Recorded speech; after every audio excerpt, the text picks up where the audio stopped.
یہ ہے کہ ریزرو سیٹوں کا کیا بنے گا.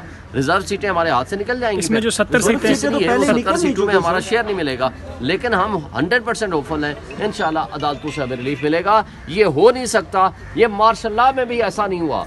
شیخ مجیب الرحمان کو دہشت گرد اور پتہ نہیں کیا کیا غدار ڈکلیئر کیا تھا اس وقت کی حکومت نے, اس کے باوجود بھی اس کے ساتھ یہ سلوک نہیں ہوا جو آج پی ٹی آئی کے ساتھ ہو رہا ہے. اور اس طرح تو کیا آپ پاکستان کی ایک میجورٹی کو پروسیس آف الیکشن سے آؤٹ کرنا چاہتے ہیں؟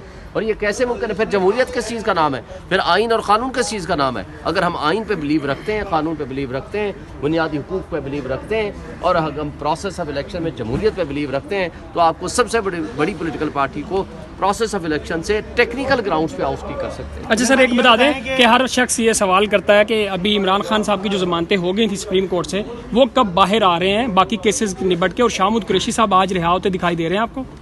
امید ہے کہ شاہ محمود قریشی صاحب تو آج رہا ہو جائیں گے. خان صاحب کے خلاف جو 2 مقدمات ہیں, جس میں ایک 27 تاریخ ہے, ایک 28 تاریخ ہے, القادر ٹرسٹ اور توشہ خانہ, میں ہوپ فل ہوں اس پہ کچھ بھی نہیں ہے.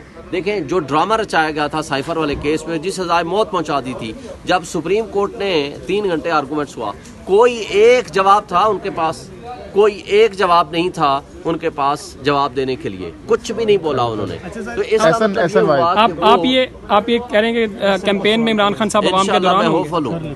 اچھا سر یہ بتائیں کہ الیکشن کمیشن نے 3 مرتبہ خطوط لکھے کہ آئی جی اسلام آباد کو اور ڈپٹی کمشنر کو ہٹایا جائے عہدے سے, لیکن ابھی تک اس چیز پہ عمل درآمد نہیں ہو سکا. کیا سمجھتے ہیں کہ یہ دونوں لوگ اتنے اثر انداز ہیں کہ ان پہ کوئی کارروائی نہیں ہو سکتی, یا پیچھے پس پردہ کوئی اور بات ہے؟ نہیں دیکھیں, پس پردہ کے بغیر تو کوئی بھی کام نہیں ہو رہا. مجھے بتائیں کہ یہ مقتدر طبقوں کی اگر آشیرواد نہ ہو, آئی جی پنجاب جس انداز سے بدماشی کر رہا ہے وہاں ہمارے ورکرز کے خلاف اور ہمارے لیڈرز کے خلاف, اور اب پروپوزر سکینڈر کو اٹھایا جا رہا ہے اور پرچے دیے جا رہے ہیں, اور ہمارے لوگوں کے خلاف جو ہمارے ووٹرز ہیں, سپورٹرز ہیں, ان کے خلاف ابھی نئے وارنٹ جاری ہو رہے ہیں, تو یہ ساری بدماشی ان کے بغیر ہو سکتی ہے؟ مجھے بتائیں. تو آج جو یہ لوگ بیٹھے ہوئے ہیں, الیکشن کمیشن اگر اتنا کمزور ہے تو اپنی بے بسی آئے سپریم کورٹ میں ظاہر کرے, بتائے جی میرے ساتھ نہیں ہو رہا. اور انہوں نے جو سٹیٹمنٹ دی تھی یہاں آر او اور ڈی آر او کے متعلق, انہوں نے کہا پچھلے سارے ہم نے تبدیل کر دیے ہیں. تو بھائی تبدیل کر دیے تو یہ آپ اس وقت اسلام آباد کی بات کرتے ہیں نا, انہوں نے کیوں نہیں کی؟ اگر یہ کر لیتے تو اس وقت یہ چینج ہو جاتے. لیکن بہرحال یہ جو کچھ ہو رہا ہے یہ غلط ہو رہا ہے. ہم کہتے ہیں کہ آج بھی وقت ہے, آپ آئین کو تابع چلیں, قانون کے تابع چلیں, تو مسائل آپ کے حل ہوں گے.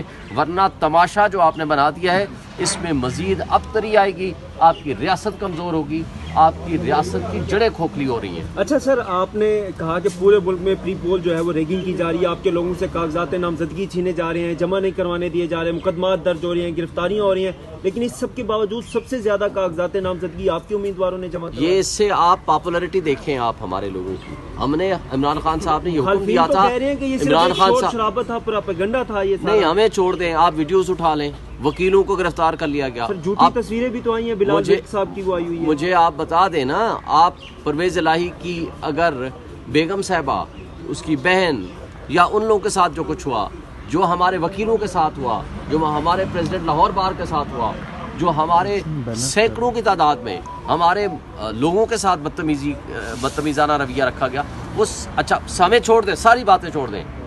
آپ پروونشل الیکشن کمشنر کے لیٹرز پڑھ لیں, انہوں نے کیا لکھا ہے. وہ تو انڈیپینڈنٹ ہے نا, وہ انڈیپینڈنٹ بھی نہیں ہے, وہ تو ملے ہوئے ہیں ان کے ساتھ. اس کے باوجود ان کے لیٹرز پڑھ لیں, وہ تمام الزامات کی ایڈمیشن ہے. سر ابھی پرویز الہی صاحب کے جو وکیل اغوا ہوئے تھے عامر سعید رانا صاحب, وہ واپس آئے تو انہوں نے کہا کہ جی میں برف باری دیکھنے گیا ہوا تھا شمالی علاقہ. وہ میرا خیال ہے شیخ رشید صاحب طرح وہ شاید چلا کشی کرنے گئے تھے, یا صداقت عباسی صاحب کی طرح, یا عثمان ڈار کی طرح وہ اپنی فیملی کے ساتھ وہاں شمالی علاقہ جات گئے تھے. لیکن جب واپس آتے ہیں صداقت عباسی صاحب اپنے فیملی کو ملنے کے لیے 2 دن بعد, تو وہ ایسے دھاڑے مار مار کر ایک دوسرے سے رو رہے ہیں فیملی میں. اور وہ جو ویڈیو وہ بھی اسی میڈیا نے جاری کی جس میڈیا ہاؤس نے ان کا انٹرویو کیا, جی شمالی علاقہ جات گئے ہوئے تھے. اگر یہ سارے ڈرامے, ساری چلے کشیاں سب ہمارے سامنے ہیں, سب آنکھوں کے سامنے ہیں, جو ہم پیپلز پارٹی جو ہے وہ آپ کے ساتھ اتحاد کرنے کی خبریں جو ہے وہ دے رہی ہے, تو خان صاحب کو میسج دیا کہ پیپلز پارٹی آپ کے ساتھ اتحاد کرنا چاہتی ہے اور آپ راضی ہیں؟ دیکھیں پیپلز پارٹی کون سی پیپلز پارٹی, زرداری والی پیپلز پارٹی یا بلاول والی پیپلز پارٹی؟ بلاول نے 3 مہینے اپنی گڈ ول بنا لی, بڑے پرنسپلز طے کیے, ڈسکس کیا, اور بڑا ہم بھی سمجھ رہے تھے یار بڑی تبدیلی آ رہی ہے پیپلز پارٹی میں, چلو دیر آیات درست آیات. ایک راؤ انوار کی سٹیٹمنٹ نے, ایک حافظ نعیم کی سٹیٹمنٹ نے زرداری صاحب کو جھاگ کی طرح بٹھا دیا. جس بندوں کی کمزوریاں ہوتی ہیں, جن کا کرپشن کا پیسہ ملک سے باہر اور یہاں پڑا ہوتا ہے, وہ انڈیپینڈنٹ کبھی ہو نہیں سکتا. حقیقی آزادی کا نعرہ اس لیے لگایا تھا عمران خان نے, اس کی کمزوری کوئی نہیں ہے. آج لائیں نا اس کی بلینز آف روپیز کی کوئی پراپرٹی, یا بلینز آف روپیز کی باہر ملک سے باہر پڑے ہوں, یا اس کے اکاؤنٹ میں پیسے پڑے ہوں, کچھ نہیں ہے. اگر ان کے پاس کوئی ایویڈنس ہوتی نا تو پھر یہ توشے خانے, یہ سائفر, یہ القادر ٹرسٹ ان حرکتوں میں نہ ملوث ہوتے. ان کو پتہ ہے اس کی کوئی کمزوری نہیں ہے. اس لیے ہم کہتے ہیں ان مافیا سے تب آزادی ملے گی, حقیقی آزادی تب ملے گی جب عوام کھڑی ہوگی. آج عوام کھڑی ہے لیکن اس کو رائٹ آف ووٹ نہیں مل رہا. کہہ رہے ہیں کہ اس وقت نواز شریف کو جس طریقے سے لایا گیا ہے, ہم دونوں کو مل کر اس کا سامنا کرنا چاہیے. کہہ رہے ہیں ہمارا مخالف ایک ہے, جس طرح جو ہے ہمارا مخالف ایک ہے, ہم سب کو مل جانا چاہیے. تو آپ یہ وہ سٹیٹمنٹ ہے جو مریم نواز کہا کرتی تھی پچھلے 2018 کے الیکشن میں, جو عمران خان کو ووٹ دے گا یہ زرداری کو جائے گا, جو زرداری کو ووٹ دے گا یہ عمران خان کو جائے گا. کیا ہوا اس کا انجام؟ اس کے بعد پھر یہ اکٹھے بیٹھے, یہ نورا کشتی ہے, جو بھی ایک دوسرے کو یہ کر لیں, یہ فرینڈلی اپوزیشن کا کردار ادا کرنے کی کوشش کر رہے ہیں. جس دن الیکشن ختم ہوگا یہ ایک دوسرے کی گود میں بیٹھے ہوں گے, ایک دوسرے کے ساتھ بیٹھے ہوں گے, اور ایک دوسرے کے ساتھ بیٹھ کے انہوں نے یعنی کوئی اتحاد